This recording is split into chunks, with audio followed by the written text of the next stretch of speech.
आज बापूजी की कथा का दूसरा दिन है और अगर किसी कारणवश आप कथा नहीं सुन पाए हैं तो मैं आपके सामने कथा का सार प्रस्तुत कर रही हूँ। अगर कुछ गलती हो तो माफ़ कर देना। बापूजी ने कहा, मैंने जिस समय शिव कथा की शुरुआत की थी लगभग आज से 30 साल पहले, अधिकतर वक्ता शिव पुराण नहीं गाते थे। शिव पुराण को संपूर्ण सुनाना मेरे लिए भी मुमकिन नहीं है। मुझे आज बहुत खुशी हो रही है कि सारा संसार शिव युग हो गया है। शिव पुराण नारद मुनि से चालू होती है। व्यास जी ने कहा, एक समय नारद मुनि जो कि ब्रह्मा जी के पुत्र है, नारद जी के मन में एक इच्छा प्रकट हुई कि मुझे तपस्या करनी है। नारद जी चलते चलते हिमालय पर पहुंच गए, जहां एक सुंदर और अद्भुत गुफा थी जिसके सामने गंगा नदी थी। रामायण में भी इस स्थान का उल्लेख तुलसीदास जी ने किया है। वहां नारद जी समाधि में बैठ गए। संपूर्ण विचारों को शांत करना ही समाधि होता है। यह वही जगह थी जहां कामदेव को भस्म करने के बाद महादेव जी ने उनको वर दिया था कि इस स्थान पर जो तपस्या करेगा उस पर काम हावी नहीं होगा।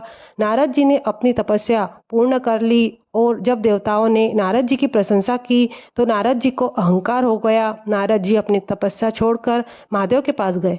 महादेव ने नारद मुनि से कहा, हे तात, आप धन्य हो, पर आज मेरी बात सुनिए। कभी भी अपनी स्वयं की प्रशंसा नहीं करनी चाहिए। हरि के सामने तो अपनी स्वयं की प्रशंसा तो कभी भी मत करना। तपस्या अगर पूर्ण हो गई तो आप मौन हो जाइए। बुजुर्गों के लिए भी एक समय के बाद मौन होना ही अच्छा होता है। पर नारद जी अहंकारवश हरि के सामने ही अपनी प्रशंसा करने लगे। हरि ने कहा, हे तात, आप धन्य हैं। आपके दर्शन करने से सारे तीर्थों का पुण्य मिल जाता है।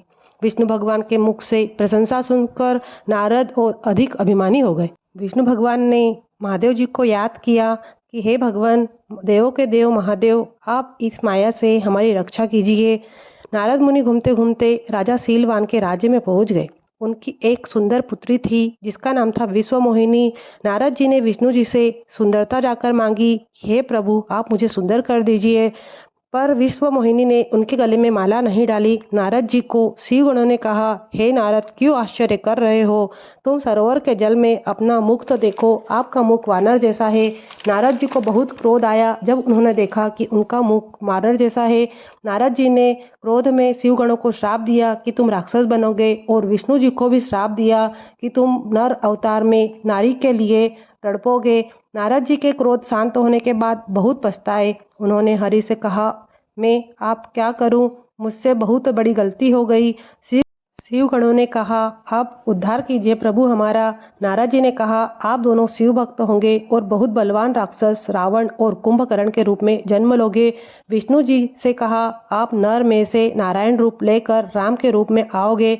राम जी ने शिव गणों का मंगल किया। राम जी ने रावण और कुंभकर्ण का वध कर उनका उद्धार किया। नारद ने कहा, मैंने तपस्या तो की, पर मैंने अभिमान बस आपको श्राप दिया। मेरा पुण्य क्षय हो गया है। भगवान विष्णु ने कहा, हे नारद, आपका उद्धार हो सकता है अगर आप ये 3 काम करें। पहला, भस्म का त्रिकुंड अपने मस्तक पर लगाए। शिव जी की पूजा में भस्म होना चाहिए और हमें अपने सिर पर भस्म का त्रिकुंड शिव पूजा के पहले जरूर करना चाहिए। अगर आपका मन अशांत है तो आप भी भस्म का त्रिकुंड लगा सकते हैं। त्रिकुंड नहीं लगा सकते तो एक बिंदी भस्म की अवश्य लगाना चाहिए। दूसरा काम बताया नारद जी को, शिव जी का मंत्र ओम नमः शिवाय का जाप करो। यह एक ऐसा मंत्र है जिसे हमें किसी सद्गुरु से लेने की भी जरूरत नहीं है और इस मंत्र को हर स्थिति में जाप करना चाहिए। तीसरा काम बताया कि आप रुद्राक्ष धारण करो। रुद्राक्ष किसी स्थिति में धारण कर सकते हैं। पवित्र अपवित्र अवस्था किसी भी स्थिति में रुद्राक्ष पहना हुआ कोई व्यक्ति अगर मर भी गया हो तो उसका रुद्राक्ष नहीं निकालना चाहिए। महिलाओं को भी गले में मंगलसूत्र के साथ रुद्राक्ष धारण करना चाहिए जिससे उनका सुहाग अमर रहे। बापूजी ने आगे बताया कि इन तीनों के अलावा शिव भक्त को दूसरों के प्रति कल्याण का भाव भी रखना चाहिए। असली शिव भक्त वही है जो लोगों का कल्याण करे। विष्णु जी चाहते तो वो स्वयं की भक्ति का भी नारद जी को कह सकते थे, पर उन्होंने शिव भक्ति का इसलिए कहा क्योंकि शिव भक्ति ही हमारा उद्धार कर सकती है। आगे बापूजी ने हमारी दिनचर्या को लेकर कुछ सुझाव दिए। इसमें उन्होंने कहा कि हमें खाना खाते समय पानी नहीं पीना चाहिए, और अगर आप खाना खाने के बाद जो पानी पीते हैं वह विष के समान होता है। और आगे बताया कि शाम सूरज ढलने के बाद भी हमें भोजन नहीं करना चाहिए। जैसे पहले के समय में राज वैद्य होते थे, वैसे ही हमारे पास भी एक वैद्य होना चाहिए जो हमें बता सके कि हमें क्या खाना पीना है। ऋतुफल ही हमें खाना चाहिए। डॉक्टर की सलाह के बिना टेबलेट नहीं खाना चाहिए। हर व्यक्ति को वृक्ष जरूर लगाना चाहिए जिससे सभी स्वस्थ और सुखी रहे। हम